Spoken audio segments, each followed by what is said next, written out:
Hello বন্ধুরা, কেমন আছেন সবাই? আশা করি ভালো আছেন, সুস্থ আছেন। আজ বানাবো আমি দই চিংড়ি। দেখুন, প্রথমে আমি চিংড়ি মাছগুলোকে ভালো করে খোসা ছাড়িয়ে ধুয়ে নুন হলুদ মেখে নিয়েছি। আর দেখুন, টক দই নিয়েছি 150 গ্রাম মতো, দিয়ে ভালো করে নুন দিয়ে ফেটে রেখে দিয়েছি। আর নিয়েছি দেখুন একটা বড় টমেটো, রসুন, আদা কুচোনো, কাঁচা লঙ্কা চেরা, পেঁয়াজ দুটো বড় বড়, আর নিয়েছি দেখুন পোস্ত আর কাজু বাদাম। এই দই চিংড়ি বানানোর জন্য আমি কিন্তু চিংড়ি মাছটা আজকে আমি ভাজবো না, মশলার সাথেই আমি কাঁচা মাছটা দিয়ে দিব। আর এদিকে আমি আদা রসুনটা বেটে নেব। আদা রসুনটা একসাথে বেটে নিয়েছি। এইবারে আমি কাজু বাদাম পোস্তটাও বেটে নেব।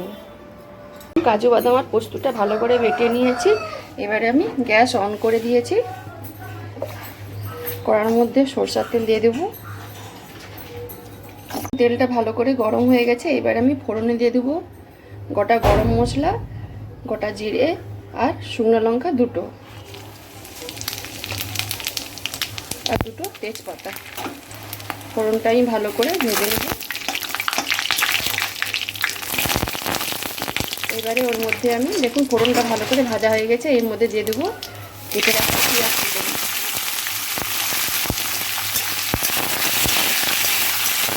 ভালো করে আমি পেঁয়াজটা লাল লাল করে ভেজে নেব।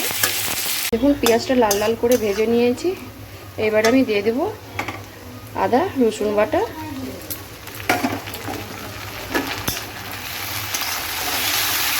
ভালো করে একটু মিশিয়ে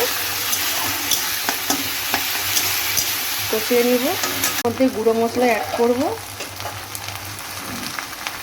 হলুদ গুঁড়ো, কাশ্মীরি লঙ্কা গুঁড়ো,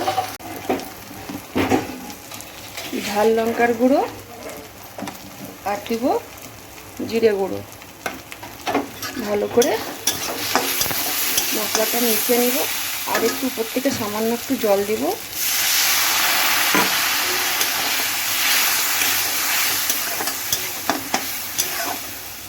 মশলাটা ভালো করে কষানো হয়ে গেছে। এইবারে এর মধ্যে দিয়ে দিব কেটে রাখা টমেটো আর লঙ্কা কুচুনি।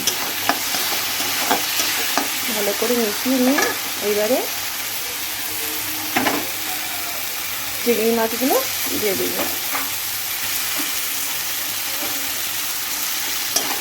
ভালো করে মশলার সাথে চিংড়ি মাছগুলো ভাজা ভাজা করে নেব।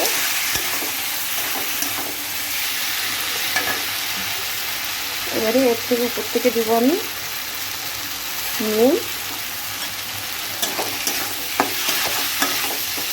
দেখুন চিংড়ি মাছটা ভালো করে ভাজা ভাজা হয়ে গেছে। এবারে এর মধ্যে দিয়ে দেবো পোস্ত আর কাজু বাদাম বাটা।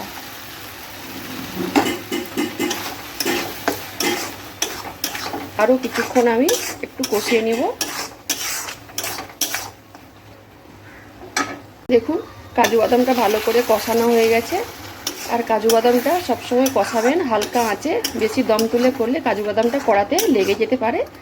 এবারে আমি দিয়ে দেব টক দইটা।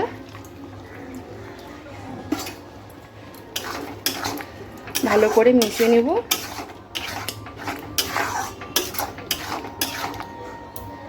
এবারে উপর থেকে দিব আমি 1 চামচ মতো চিনি, আর দিব গরম মশলা গুঁড়ো। ভালো করে মিশিয়ে নেব। এবার আমি হালকা আঁচে 5-6 মিনিট ভালো করে কষিয়ে নেব। দই চিংড়িটা আমি জায়গাতে ঢেলে নিয়েছি। কত সুন্দর কালার এসেছে। গরম ভাতে খেতে কিন্তু অসাধারণ লাগে। আর দেখলেন তো কিভাবে আমি বানালাম। যদি এই রেসিপিটা আপনাদের ভালো লেগে থাকে তাহলে অবশ্যই একবার বাড়িতে বানিয়ে খাবেন আর কমেন্টে আমাকে জানাবেন। আরও যদি নতুন নতুন রান্নার ভিডিও পেতে চান তাহলে অবশ্যই ভোজন প্রিয়সী রান্নাঘর চ্যানেলকে সাবস্ক্রাইব করে পাশের ঘন্টিটাকে ক্লিক করবেন। সবাই ভালো থাকুন, সুস্থ থাকুন।